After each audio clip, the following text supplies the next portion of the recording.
یہ صرف خزانے کی چابیاں اٹھاتی. یعنی یہ معاذ اللہ کوئی غاب نہیں، یہ قرآن مجید نے بیان فرمایا کہ ایک جماعت مل کے صرف خزانے کی. تو حضرت سیدنا موسیٰ علیہ السلام نے کہا زکوٰۃ دو. زکوٰۃ کے معاملے میں لوگ ہیل و حجت سے کام لیتے، غریب ہو جاتے. اس کو کہا زکوٰۃ دو تو کہنے لگا آپ کی تو میرے مال پہ نظر ہے. اب نے فرمایا تو بڑا بیوقوف ہے، مال تجھے اللہ نے دیا ہے نا، تو اللہ کے رستے میں دے. یہ کام ذرا مشکل ہے کہ اس کو بار بار کہا تو اس نے نہ بجائے اس کے کہ وہ مال دیتا، اس نے حضرت موسیٰ پہ الزام لگا دیا. ایک عورت کو تیار کر کے لایا. یہ الزاموں والا کیس سنتے آ رہے ہیں آپ کہاں تک. حضرت یوسف پہ بھی لگا، جناب مریم پہ بھی لگا، حضرت سیدنا موسیٰ کلیم پہ بھی لگا، اور حضرت عیسیٰ پہ بھی. سارے ہوئے نا الزامات. آپ کیا بات کرتے ہیں؟ الزام لگانا، بہتان ترازی کرنا، اور ہمارے یہاں اچھی بات دل سے پھیلتی ہے، بری خبر وہ جلدی پھیل جاتی. ایک عورت کو تیار کر کے لایا معاذ اللہ تعالی حضرت موسیٰ پر الزام لگانے کے لیے. اور جب وہ بی بی آپ کے سامنے لا کے کھڑی کی تو حضرت موسیٰ نے جلال فرمایا تجھے قسم ہے اللہ کی عزت کی، سچ سچ بتا معاملہ کیا ہے. تو وہ خاتون کانپنے لگی، کہنے لگی میں موسیٰ کلیم کے سامنے کیسے کھڑی ہو سکتی، مجھے تو اس نے پیسے دے کے تیار کیا، مجھے اس نے مجھے پیسے دے کے تیار کیا، اور بڑی اس نے مجھے تکلیف دی ہے. یہ جب کہا تو حضرت موسیٰ علیہ السلام رونے لگے کہ تو سارا کچھ کرتا پر میری سفید چادر پہ داغ تو نہ لگانے کی کوشش کر. آپ رونے لگے. آپ یقین کریں لوگ تکلیف دیتے ہیں بعضوں کا، ایسی بات کرتے ہیں جس کا کوئی وجود نہیں ہوتا. تو یہ کچھ لوگ کر دیتے ہیں لیکن وہ سمجھتے نہیں. کہتے ہیں آپ حوصلہ کریں، آپ درویش ہیں. حضرت موسیٰ سے بڑا درویش کون ہوگا؟ کلیم تھے نا اللہ کے، بڑا جگرا ہے نا. لیکن رو پڑے، کہنے لگے تجھے ایسا نہیں کرنا چاہیے. کہنے لگے اللہ اب اسے سزا دے. تو رب کریم نے اس کے سارا ساز و سامان سمیت اسے زمین میں دھنسا دیا. وہ زمین میں غرق ہو گیا اپنے خزانے سمیت. امام اعظم ابو حنیفہ رحمۃ اللہ تعالی علیہ کچھ لوگ حسد کرنے لگے تو ایک عورت ایک دفعہ آ گئی، کہنے لگی کوئی مسئلہ پوچھنا ہے. یہ بڑا کٹھن سا معاملہ ہوتا ہے، جو آدمی جو کام کر رہا ہوتا ہے وہی روپ دھار لیتے. مسئلہ کچھ نہیں، اندر آئی تو باہر سے شور ہو گیا. لوگ آ گئے، کوتوال کو بلا لیا، معاذ اللہ امام صاحب کے پاس بی بی ہے، جیل میں لے گئے، سویرے فیصلہ کریں گے. رات کو نا ساری رات امام اعظم نے نماز پڑھی، ساری رات، اور کہنے لگے اللہ اب تو میں بوڑھا ہو گیا، اس حال میں اب ان سوالوں کا جواب دوں گا. وہ عورت بھی ساتھ بند تھی، اس عمر میں ان سوالوں کے جواب یار بڑا مشکل ہوتا ہے. اللہ اکبر. اس عمر میں امام صاحب رو رہے تھے تو اس عورت کا دل نرم ہو گیا. امام صاحب سے کہنے لگی مجھے غلطی ہو گئی، میں نے پیسے کسی سے پکڑ لیے تھے. حضور آپ تو اللہ کے نیک بندے. امام صاحب کہنے لگی اب ایک نیکی کر، کوتوال سے کہہ کہ مجھے کوئی تکلیف ہے تو میں دوا کھا کے واپس آ جاؤں گا. تو وہ کوتوال تو پہلے ملا ہوا تھا، اس نے اس کو کہا کہ مجھے کوئی تکلیف ہے میں گھر جاتی ہوں، دوا کھا کے واپس. امام صاحب نے سمجھا دیا. وہ گئی تو جو برقع اس نے پہنا ہوا تھا نا نقاب، ساری عورتیں وہ جا کے نا اس نے امام صاحب کی بیوی کو دیا. امام صاحب نے اس کو سمجھا کے بھیجا تھا. وہ برقع گھر لے گئی اور جا کے زوجہ کو ساری بات سنائی. وہ دوائی کھانے گھر چلی گئی اور زوجہ برقع پہن کے تھانے آ گئی. سویرے قاضی کے سامنے بھیج ہوئے تو کہنے لگا جی آپ اتنے بزرگ ہو کے عالم ہو کے بیوی کے ساتھ اکیلے. فرمایا میری بیوی ہے تو میں نے اکیلے ہی ہونا تھا اس کے ساتھ، اور کس نے ہونا تھا؟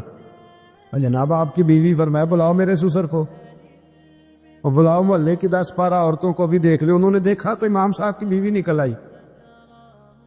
وہ جتنے تھے نا الزام لگانے والے وہ اب غور سے دیکھ رہے تھے. تو ایک کہنے لگا امام صاحب سے یہ کیا ہوا؟ فرمایا قرآن ہے وَتُعِزُّ مَن تَشَاءُ وَتُذِلُّ مَن تَشَاءُ.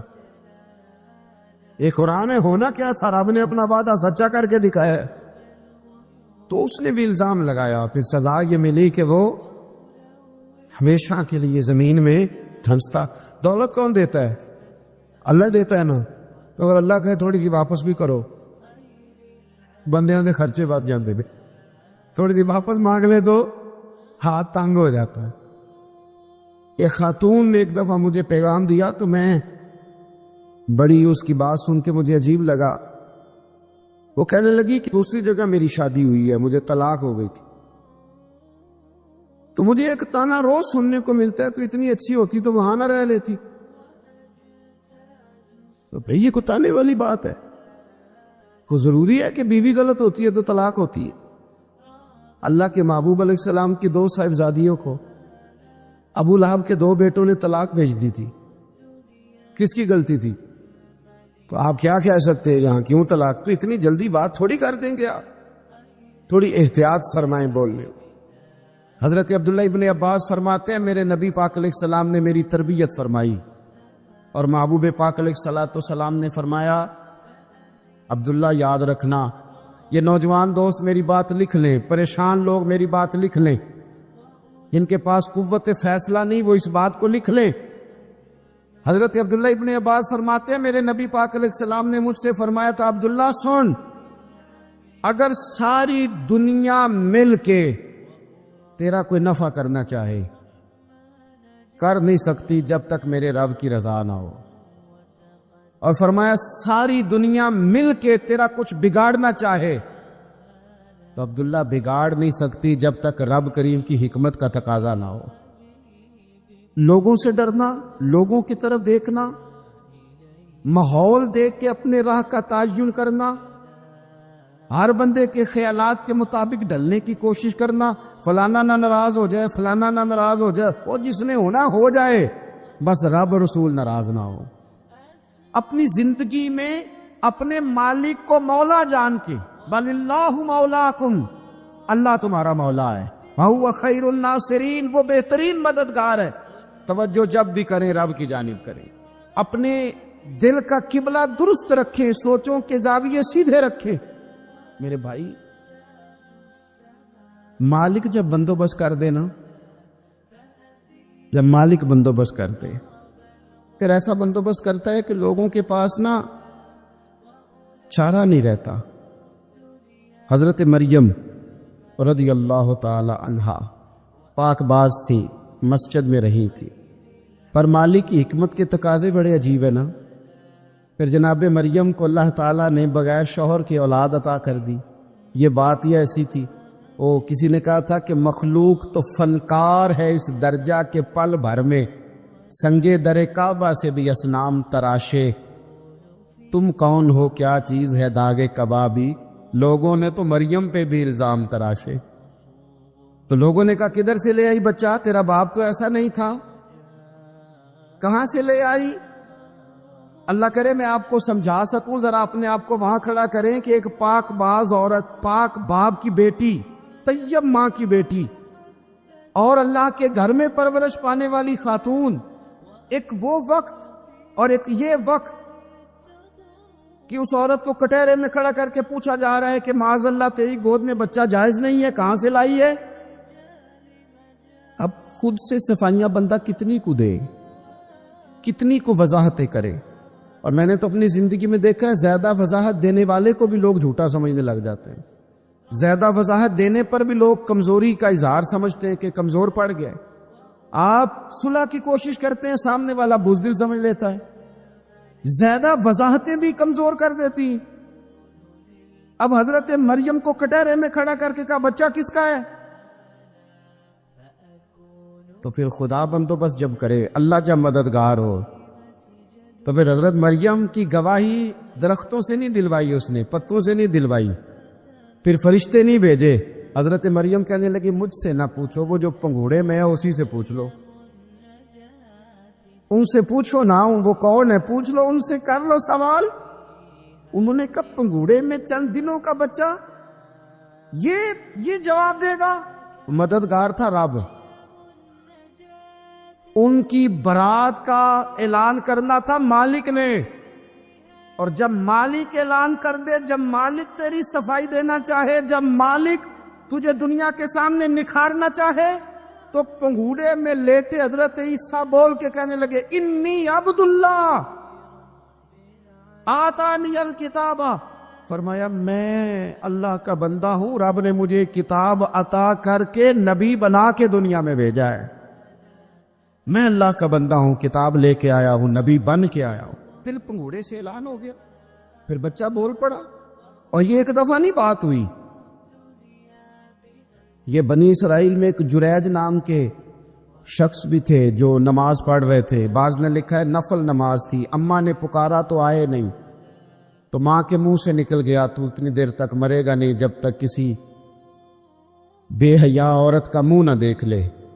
تو وہ عبادت گزار تھے، لیکن لوگوں نے ان کی عبادت، ریاضت، پرہیزگاری کو نہیں دیکھا، بس ایک عورت کو بھیج کے الزام لگوا دیا۔ وہ عورت آیا جایا کرتی تھی، اب آ جاتی ہیں عورتیں، مسئلہ پوچھنے کی نیت سے بھی آ جاتی ہیں۔ ماحول میں کچھ جگہ ایسی بھی ہیں جہاں عورتیں دم کرانے کے بہانے آ جاتی ہیں۔ وہ خاتون آتی جاتی تھی اس خانقاہ پہ، آستانے پہ، یہ بخاری میں موجود ہے، پھر اس نے کہا میری گود میں جو بچہ ہے یہ انہی کا ہے۔ مجھے بتائے کیسے بندہ وضاحت دے؟ حالات خراب ہو گئے، لوگ کٹیا جلانے لگے، ماحول اور طرح کا بن گیا۔ میرے نبی پاک علیہ الصلوۃ والسلام فرماتے ہیں پھر اس رب کے بندے نے کہا مالک تو کریم ہے، تیری مشیت کا تقاضا آیا جو میری ماں نے جملے بولے تھے، اور اب میں وضاحت دینے کے قابل نہیں رہا، اب تو ہی کرم کرے گا تو دروازہ کھلے گا۔ تو وہ چند دنوں کا بچہ پنگوڑے میں بول کے کہنے لگا میں اس درویش کا نہیں، میں تو فلانے چرواہے کا بچہ ہوں، وہ جو بکریاں چراتا ہے۔ رب کی مدد کو پکاریں، اپنے ساتھ اپنے مالک کی مدد کو شامل کریں، تھوڑے رزق پر بھی گزارا اچھا ہونے لگ جائے گا۔ سارے لوگ آپ کو گرانے کی تدبیریں کر رہے ہوں گے اور مالک آپ کو عزتیں عطا فرما دے گا، اس کی بارگاہ سے حکمت کا تقاضا اور ہو جائے گا۔ ہم نے ساری زندگی لوگوں کو راضی کرنے میں گزار دی، ساری زندگی بڑھاپا آ گیا بچوں کو پالتے، اور بچوں نے آخری عمر میں کہہ دیا ابا اگر کوئی ڈھب کا کام کر لیتے تو آج ہمارے دن بھی پھر نہ جاتے۔ ساری زندگی گزار دی بہن بھائیوں کو راضی کرنے میں، ساری زندگی گزار دی ذمہ داریاں اٹھانے میں، ان کو 99 دفعہ دیا، ایک دفعہ نہیں دیا تو انہوں نے کہہ دیا تو نے تو کبھی دیا ہی نہیں، تو تھا ہی نہیں۔ ساری زندگی محلے داروں، علاقے والوں کو راضی کرنے میں گزار دی۔ اور میں نے ایسے لوگ بھی دیکھے دین کے لیے وقت گزارا، لیکن جب بڑھاپے میں دانت کام نہ کرتے تھے تو وقت کے مفتیوں کو بھی مسجدوں کی کمیٹیوں نے کہہ دیا اب آپ کی سمجھ نہیں آتی، ہم نے خطیب کو یور رکھنا ہے، نہ دیکھو دنیا کی طرف، دنیا رلا دیتی ہے، نہ راضی کرو بندوں کو، بندے تھکا دیتے، نہ پیچھے بھاگو ہر وقت دنیا داروں کے، یہ انسان کو کمزور کر دیتے ہیں۔ وہ تو کریم ہی بڑا ہے، 2 آنسو زمین پر بعد میں گرتے ہیں، بندے کے گناہ سارے پہلے معاف فرما دیتا ہے۔ اللہ کی مدد کا حصول، اپنے مالک کی مدد کی طرف بڑھنا، آپ کو بدر کی جنگ بھی یہی درس دے گی، آپ کو احد کا میدان بھی یہی سبق دے گا، فتح مکہ بھی یہی سبق دے گا۔ میرے دوستو جب رب مدد فرمائے، جب اللہ مددگار بنے، دوستوں سے ایک بات اکثر کرتا ہوں، میں کہتا ہوں کہ جتنے درد سے آپ امیر کو اپنی کہانی سناتے ہیں نا، اور جس طرح آپ کے آنسو بات کرنے سے پہلے گر جاتے ہیں کہ غریب ہیں، بچیاں ہیں، کاروبار نہیں، او میرے سنگیو، اس سے آدھے آنسو اپنے رب کی بارگاہ میں بکھیرو، اس کے حضور عرض گزار ہو جاؤ، اس سے طلب کرو۔ ایک وقت انسان پر زندگی میں ایسا آتا ہے کہ اسے یوں محسوس ہوتا ہے کہ میرا سایہ بھی ذرا سا پیچھے ہٹ گیا ہے، اسے یوں لگتا ہے کہ میں کسی سہارے پہ ہاتھ ڈالتا ہوں تو وہ بھاگ جاتا ہے مجھ سے،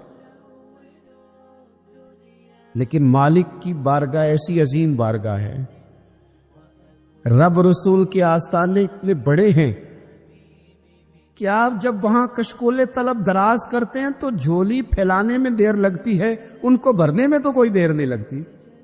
ہم نے اپنا سوچ کا قبلہ ہی دنیا کو بنا لیا ہے، یہ جو اللہ والوں کی مدد ہے یہ تو ہے نہیں، اللہ ہی کی مدد ہے، لیکن یہ جو سیٹھوں کی طرف توجہ کرنا، نوابوں کی طرف توجہ کرنا، دنیا داروں کی طرف توجہ کرنا اور اپنا مزاج اس طرح کا بنا لینا، یارو گردن کو جھکا دیتا ہے خیرات کا پتھر، جہاں میں مانگنے والوں کے سر کبھی اونچے نہیں ہوتے۔ اور اقبال کہتے ہیں غیرت ہے بڑی چیز جہانے تگ و دو میں، پہناتی ہے یہ فقر کو تاج سردارا۔ میں عرض کروں گا کہ اپنی آپ جب توجہ کا قبلہ اللہ رسول کو بنائیں گے تو رب فرماتے وَيَرْزُقْهُ مِنْ حَيْثُ لَا يَحْتَسِبُ، میں نہ تجھے وہاں سے رزق دوں گا جہاں سے کبھی تیرا گمان بھی نہیں گیا ہوگا، یہاں سے بھی مل سکتا ہے، تو نے سوچا بھی نہیں ہوگا۔ بخاری شریف میں حدیث ہے، حضرت جابر بن عبداللہ فرماتے ہیں نبی پاک صلی اللہ علیہ وسلم نے نا 300 لوگوں کا ایک لشکر روانہ کیا کسی مہم کے لیے، کسی جہاد کے لیے۔ حضرت ابو عبیدہ بن جراح رضی اللہ تعالیٰ عنہ امیر لشکر تھے۔ فرماتے غربت اتنی زیادہ تھی، بھوک اتنی زیادہ تھی کہ ایک ایک کھجور دن میں ایک وقت کھانے کو ملتی تھی، اور کچھ دن ایسے آئے کہ اب کھجور بھی نہیں مل رہی۔ فرماتے اتنی زیادہ بھوک لگی مجاہدین کو 300 بندہ پتے کھا کے گزارا ہونے لگے۔ یہ بخاری میں موجود ہے۔ آپ فرماتے کہ دریا کے کنارے ہمارا پڑاؤ تھا، ٹھہراؤ تھا، جب بھوک سے نڈھال ہو گئے نا وَيَرْزُقْهُ مِنْ حَيْثُ لَا يَحْتَسِبُ، اللہ وہاں سے روزی دیتا ہے، گمان بھی نہیں ہوتا۔ فرماتے ہیں ایک مچھلی اللہ تعالیٰ نے دریا کے کنارے بھیجی، فرماتے ہیں وہ تھی تو مچھلی پر پہاڑ جتنی تھی۔ بخاری میں لفظ ہیں، حضرت جابر بن عبداللہ رضی اللہ تعالیٰ عنہ فرماتے ہیں 300 آدمی 18 دن تک اس مچھلی کو کھاتے رہے، مچھلی ختم ہی نہیں ہوئی۔ مچھلیاں نہیں، مچھلی کہتے ہیں 18 دن 300 بندہ کھاتا رہا، مچھلی ختم ہی نہیں ہوئی۔ اور فرماتے ہیں کہ اس کی ہڈی نکال کے، کانٹا کہیں گے آپ اپنی زبان میں، کہتے ہیں وہ نکال کے نا تو اس کو کھڑا کیا نا جب، تو اونٹ کجاوے سمیت اس کے بیچ سے گزر جاتا تھا، 2 اس کے کانٹے جوڑے۔ فرماتے ہیں وہ اس کا گوشت ہم کھاتے تھے اور اس کی چربی بطور تیل کے ہم جسموں پہ ملتے تھے، بیماروں کو اس سے سکون آتا تھا، تندرستی شفا ہوتی۔ فرماتے ہیں ہم کھایا بھی ہم نے، اور کچھ لے کے ہم مدینے بھی گئے، اور قربان جائیں نبی پاک نے بھی اس میں سے کھایا۔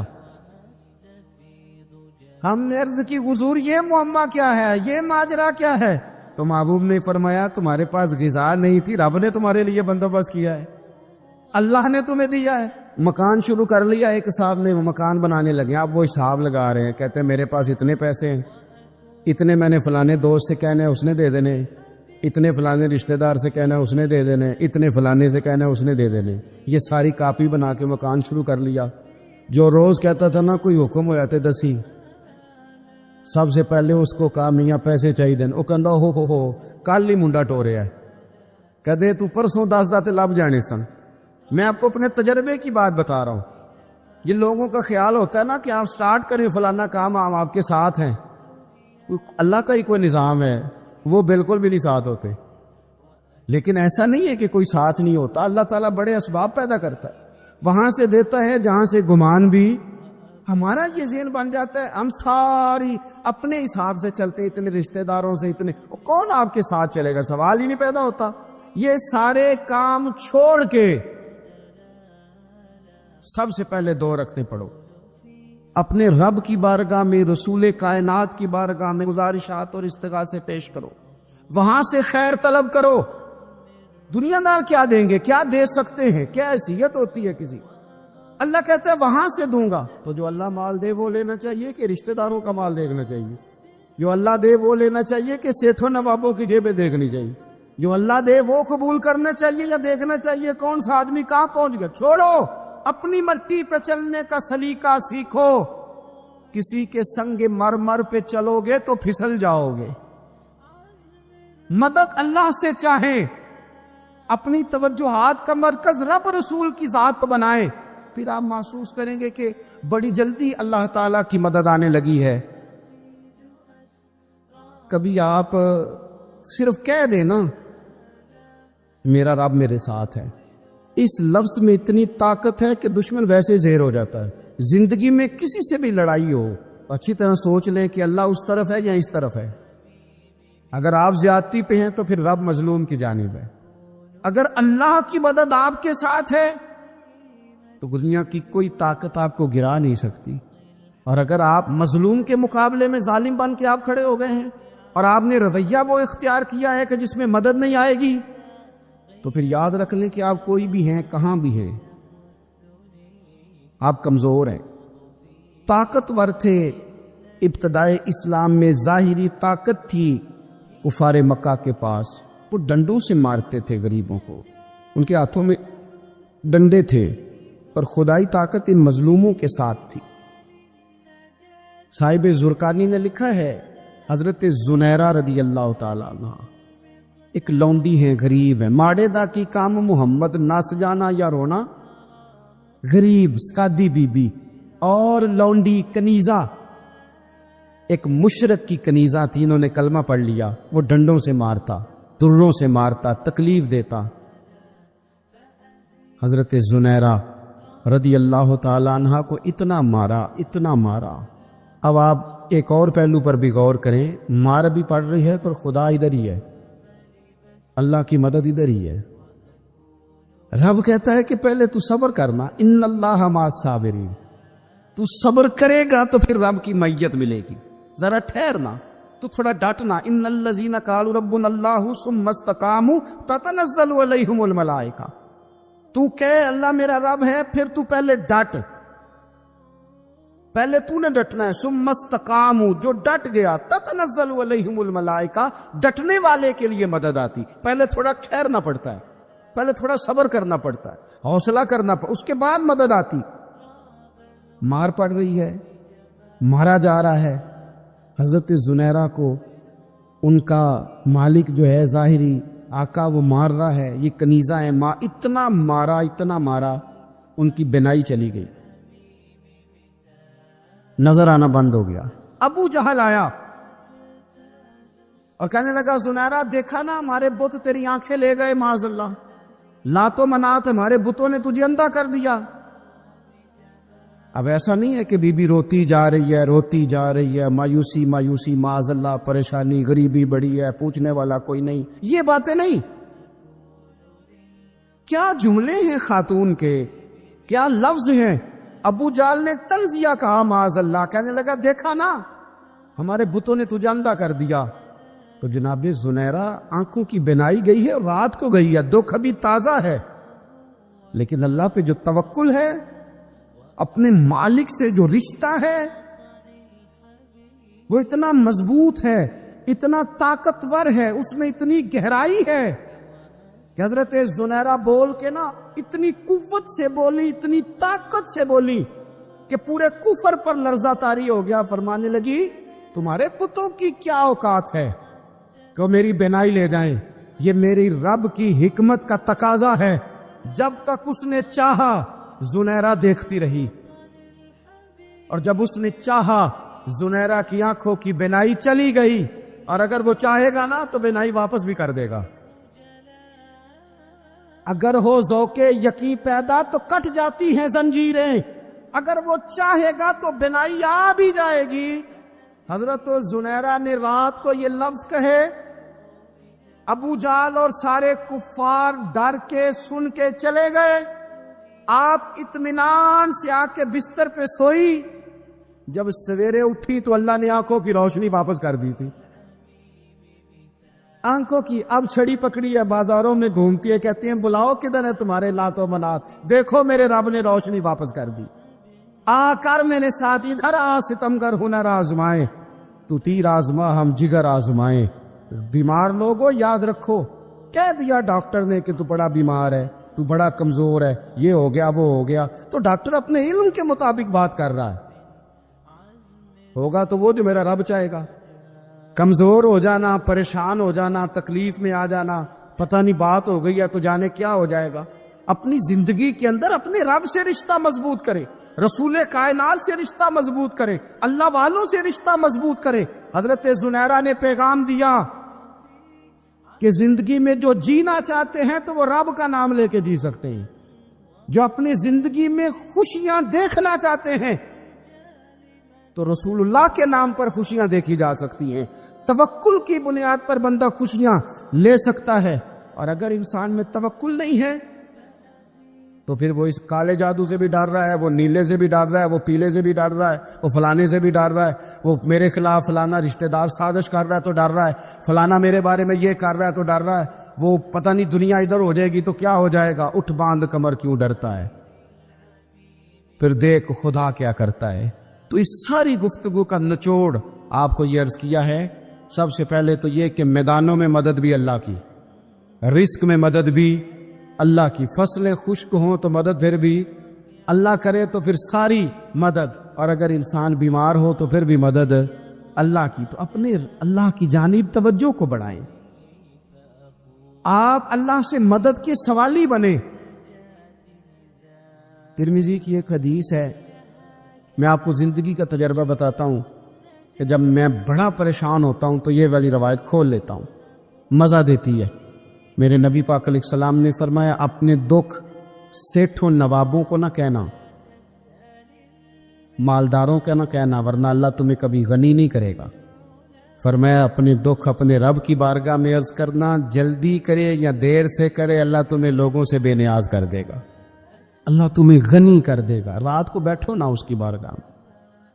امام غزالی سے کسی نے پوچھا تھا، امام غزالی سے، کہ حضور اللہ کا بندے سے راضی ہونا کمال ہے یا بندے کا اللہ سے راضی ہونا کمال ہے؟ تو امام غزالی مسکرائے، فرمانے لگے رب تو بڑا ہی مہربان ہے، وہ تو بڑی جلدی راضی ہو جاتا ہے، وہ تو مسجد میں آ کے توبہ کرے تو اللہ راضی، کسی یتیم کے سر پہ ہاتھ پھیرو تو اللہ راضی، وہ تو کسی اندھے کو رستہ دکھایا تو اللہ راضی ہو گیا، وہ تو طوائف نے کتے کو پانی پلایا تو اللہ۔ امام صاحب فرمانے لگے یہ بندہ ہے جو اللہ سے راضی نہیں ہوتا، جس کے پاس اولاد نہیں وہ کہتا ہے چلو ایک بیٹی مل جائے تو میں راضی ہوں، بیٹی مل گئی تو کہتا اب ایک بیٹا بھی ملے تو پھر راضی ہوں، پھر کہتا ہے یہ دونوں اچھی تعلیم حاصل کر لے تو پھر میں راضی ہوں، پھر کہتا ہے یہ بہت زیادہ پیسے کمائے تو پھر میں راضی ہوں۔ بہرحال راضی ہوتا، لیکن جو راضی ہو جاتا ہے نا، اللہ اکبر، جو اللہ سے راضی سکھی بڑا رہتا ہے، سکون میں بڑا رہتا ہے، مطمئن بڑا رہتا ہے، جو سمجھ لیتا ہے نا کہ جو میرے رب نے بہتر سمجھا وہ میرے اللہ نے مجھے۔ میں کبھی کبھی سوچتا ہوں کہ یار حضرت بلال حبشی نے کوئی عہدہ نہیں مانگا ساری زندگی، انہوں نے نہیں کہا مجھے بھی ایک صوبے کا گورنر بناؤ میری بھی خدمات ہے، مجھے بھی وزیر خزانہ بناؤ میرا بھی کچھ بنتا ہے۔ ایک دفعہ نہیں کہا سیدنا بلال حبشی رضی اللہ تعالیٰ عنہ نے کہ میری بھی کوئی ڈیوٹی ایسی ہونی چاہیے کہ مجھے چلو سپہ سالار ہی بنا دیا جائے۔ ساری زندگی مسجد میں جھاڑو دیا تو اسی پہ راضی رہے، ساری زندگی محبوب کے مہمانوں کا لنگر پکایا تو اسی پہ راضی رہے، ساری زندگی میرے محبوب علیہ السلام کے بچوں کی نوکری کی تو اسی پہ راضی رہے، راضی بالرضا رہے۔ حضرت سیدنا موسیٰ علیہ السلام نے عرض کی کوہ طور پہ جا کے، مولا میری قوم پوچھتی ہے کہ کوئی ایسا کام بتا جو ہم کریں تو تو ہم سے راضی ہو جائے۔ حضرت موسیٰ کی قوم کا خیال تھا کہ تہجد کا حکم آئے گا تو پڑھیں گے، صدقات کا حکم آئے گا تو دیں گے، جہاد کی بات ہوگی تو کریں گے۔ کچھ جو نیک لوگ تھے ان میں سے انہوں نے یہ پیغام دیا کہ مالک ہمیں بتائے کہ وہ کس کام پہ راضی ہوتا ہے، ہم وہ کام کریں تاکہ اللہ ہم سے راضی ہو جائے۔ حضرت موسیٰ کلیم کہتے میں نے عرض کی مولا میری قوم پوچھتی ہے کہ کون سا ایسا کام کریں کہ تو راضی ہو جائے، تو رب کریم نے ارشاد فرمایا موسیٰ کہتے میرا خیال تھا کوئی لسٹ ملے گی، لیکن مالک نے ایک جملہ کہا، ایک جملہ، اور تفسیروں کے دریا بہا دیے۔ عرش کے مالک نے فرمایا موسیٰ ان سے کہو جا کے کہ وہ مجھ سے راضی ہو جائے، میں ان سے راضی ہو جاؤں گا، مجھ سے راضی ہو جائے۔ بندے اللہ سے راضی ہی نہیں راضی ہوتے، اللہ کی رضا پہ راضی رہیں، مالک کے فیصلوں میں اپنے دل میں کوئی بوجھ محسوس نہ کریں، اپنی زندگی اللہ کے فیصلوں دیکھیں نا، جو ماں باپ اللہ نے بڑے اچھے سمجھے وہ ہمارے لیے پسند کی، وہ اللہ نے ہمارے لیے جو اس نے ہمارے حق میں بڑے، جو بہن بھائی اللہ کرے آپ کو سمجھ آئے، جو بہن بھائی اس نے ہمارے حق میں بڑے اچھے سمجھے وہی بہن بھائی اس نے ہمیں عطا کیے، جس بیوی کو اس نے ہمارے گھر کے گلشن میں بہتر سمجھا اس کو لا کے اس نے ہمارے آنگن میں بٹھایا، اور جو اولاد اس نے ہمارے لیے باعث افتخار سمجھی وہ اولاد اس نے ہمیں عطا فرمائی۔ حضرت نوح علیہ السلام کا بیٹا کافر ہو گیا، پر کسی جگہ انہوں نے شکوہ نہیں کیا کہ مالک یہ کافر کیوں ہوا. اللہ کے قبضے میں ہے نا دل, پھیر سکتے ہیں نا, مقلب القلوب ہے. لیکن حضرت نوح نے دعا اللہ کی رضا پر راضی رہے. سمجھو کہ میرے حق میں جو بہتر تھا مالک نے وہ چیز مجھے عطا کر دی. ہم یہ سوچتے ہی نہیں کہ ہمیں نہیں پتا ہمارے حق میں بہتر کیا ہے, ہمارے رب کو پتا ہے.